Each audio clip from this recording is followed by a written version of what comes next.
Pallavi college के बाहर teacher का इंतजार कर रही थी। टीचर विनय सर जैसे ही बाहर आते हैं तभी वह उनके पास जाकर अकेले में कहती है, सुनिए सर। विनय सर रुक जाते हैं और कहते हैं, बोलो पल्लवी, क्या कहना चाहती हो। पल्लवी थोड़ी डरी हुई रहती है और उनके सामने जाकर कहती है, सर मैं पूरे क्लास टाइम तक आपको देखती रहती हूँ, मगर आप तनिक भी मेरी तरफ नहीं देखते हो और मैं आपको देख देख कर स्माइल करती रहती हूँ। और ऐसा कहते हुए पल्लवी विनय सर के हाथ को पकड़ लेती है।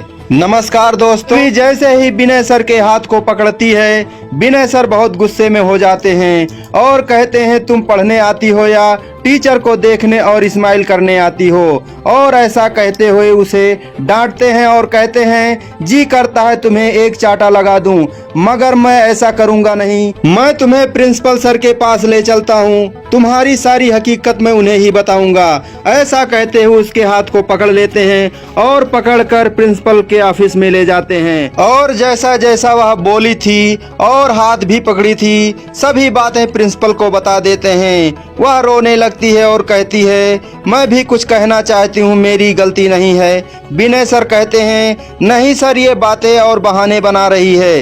तभी प्रिंसिपल कहते हैं, विनय आप थोड़ी देर के लिए बाहर चले जाओ, ये जो कहना चाहती है इसका भी सुन लूं, हो सकता है आपके सामने न कह पाए।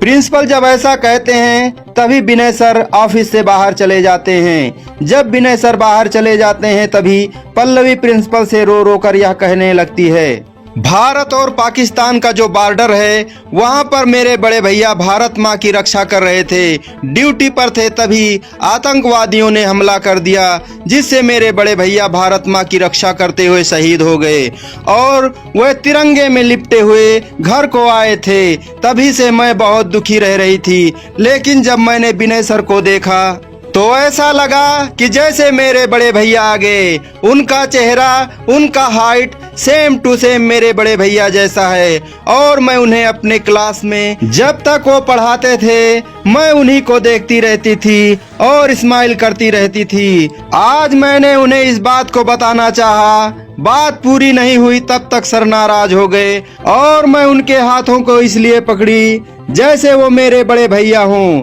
मैं रक्षाबंधन बांधना चाहती थी, ऐसा प्रिंसिपल से बताते हुए वह रोने लगती है।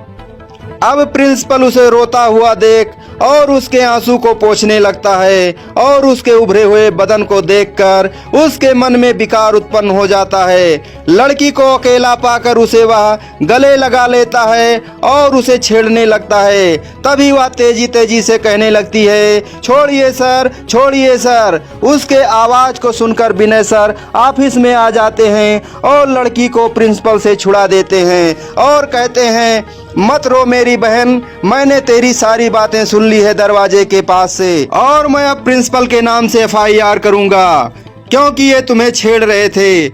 तभी प्रिंसिपल विनय सर के पैर को पकड़कर माफी मांगने लगता है और लड़की से भी माफी मांगता है और कहता है, मैं प्रिंसिपल पद से इस्तीफा दे देता हूं और आपको प्रिंसिपल पद दिलाने की शपथ लेता हूं।